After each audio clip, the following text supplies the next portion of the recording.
This is exactly how I turn a simple idea into a 3D printed product for my small business. Today I'll be sharing all of these softwares as well as materials that I use to do this, so if you want to know my secrets, then keep on watching. Before I even start 3D designing or sculpting, depending on what I'm trying to make, I usually make a sketch. If I'm just playing around with Nomad Sculpt and I'm freestyling, I just play around with the tool that they have in order to improve my skills. Otherwise, if I'm designing something for my 3D Vault, which you can sign up for if you're interested, every month you get exclusive 3D print models done by me, and you can use them for your small business or for your personal crafts. But every month you'll get a different design, and I think it's a really fun way to share my personal art with you guys. You can do your sketches here. The app that I use for sketches is Procreate. You can grab that in the App Store or use any other sketching app that's free. You can also even sketch on your notebook and take a picture. For this design, I want to make a cat donut fidget clicker. I think that would be super cute. It'll be a regular donut with some icing on top, cat ears, a little cat face, icing in the middle where the clicker will sit in. So I'm going to do a quick sketch.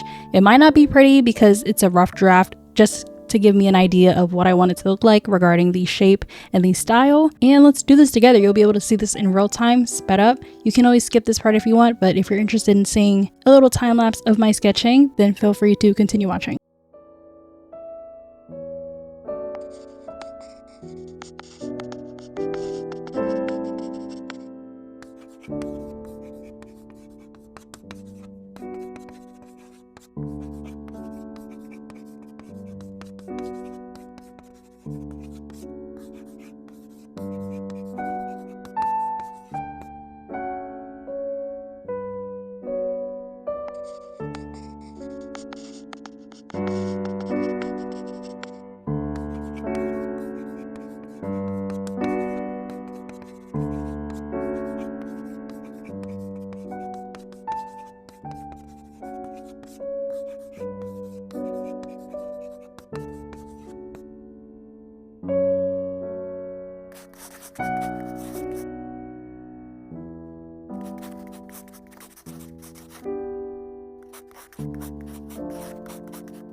So I made two quick sketches. I made one where the cat was at the top, and then I made another one where the cat face was at the dough part and then the icing was on top of it.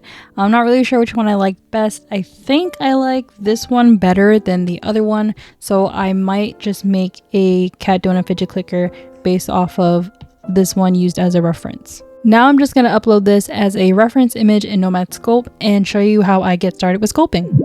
I have imported my reference image into Nomad Sculpt, and I did it through this setting right here. It's this little image icon, and you can upload yours under here if you're wondering how to do that. I do have a bunch of beginner-friendly step-by-step tutorials for designing in Nomad Sculpt and Tinkercad, so feel free to check that out. There's a whole playlist for you if you want to binge watch it or whatever you want to do. Now I just start sculpting while I look at my picture. I look at what shapes are in my design, and I look at the shapes that are available within Nomad. I matched up and then I modify them until they look the way I want them to. I'm gonna go ahead and do that now.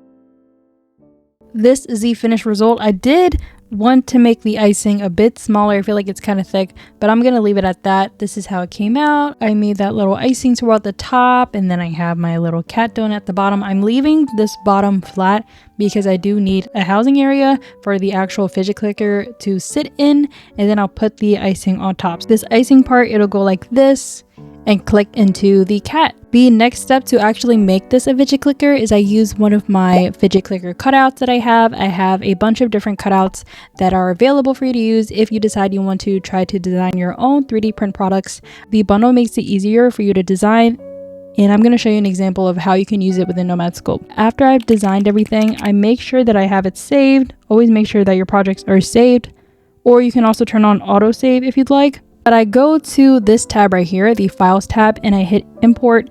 From here, you can upload the cutout file that you wish to use for your project. This is how it looks when you import it. This is the bottom part that the fidget clicker will go inside, and this part is the top part for the icing so that it sits on the cross switch. I like to make them different colors so it's easier to see. I'll make them a bright color. I'll make one a really bright green, and I'll make another one another bright color. It doesn't matter what kind, just so that I can easily navigate where they're at. You'll notice that our actual design kind of disappeared. That's because when you design in Nomad Sculpt, the sizing is really tiny. As I go back into my layers and I enlarge everything to match the sizing of these two models, and it's important you don't resize these two because they're already perfectly sized for you. If you were to make any of these smaller, it won't fit your fidget clicker insert, so you have to keep these the same. I'm gonna go ahead and enlarge it until it is a good size for these holes to sit in.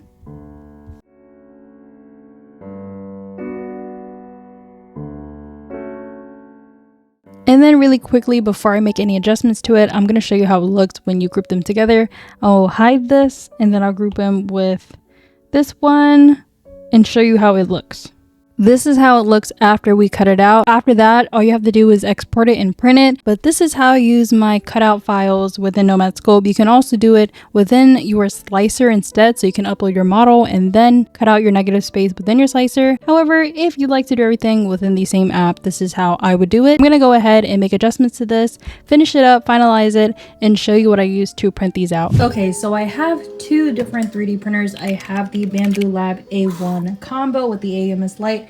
And I also have a FlashForge Creator 5, which I have to put my filaments on there. This one is a multi-head one, which I really like because it just swaps the heads out and you don't have to worry about wasting any filament when it's purging. But for this project, what I usually do for test prints is I print it in one color, print it in white, so that I can paint over it later, and I'll tell you what I use to paint with it. I use different brands of filament. I don't stick to one brand. I do have a few brands that I really like, so I'll leave those down below if you want to use them. But for today's project, I'm just using the regular white filament from Sunlu. It's a PLA filament from Sunlu. Sunlu's a great brand if you're just starting out. Right? It says it'll take about 47 minutes. So in 47 minutes, I'll see you, and then we'll get to painting. Finally finished. For anything that is smaller, wait till your hot plate cools all the way down. It'll make it easier for you to release any of your projects that are on here. I do have a heat gun. I use this to melt away any of those little strings that you see on there, but I'm not going to use this. I'm just going to go ahead and go straight into painting. This is how it looks. I have the top of the icing, and then I have the housing part that the clicker will go into.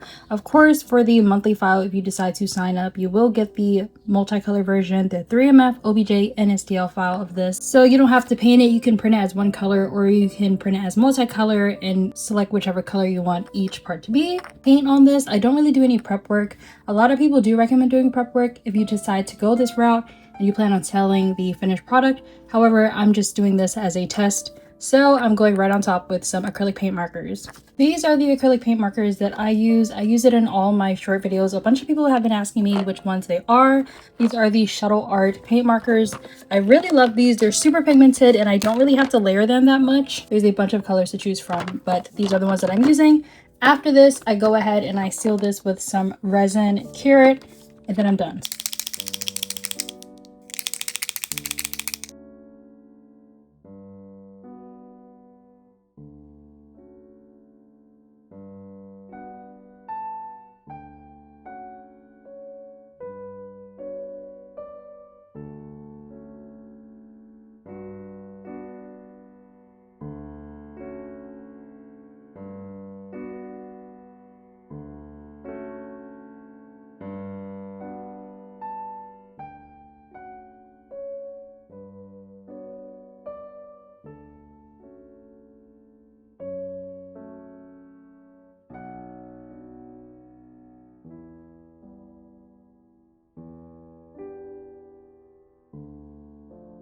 pink part is done, do the rest.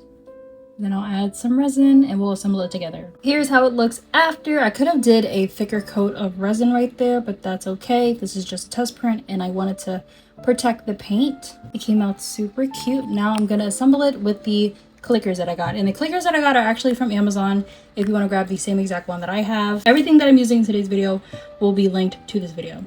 They come in these and I just pick one, whichever one I want.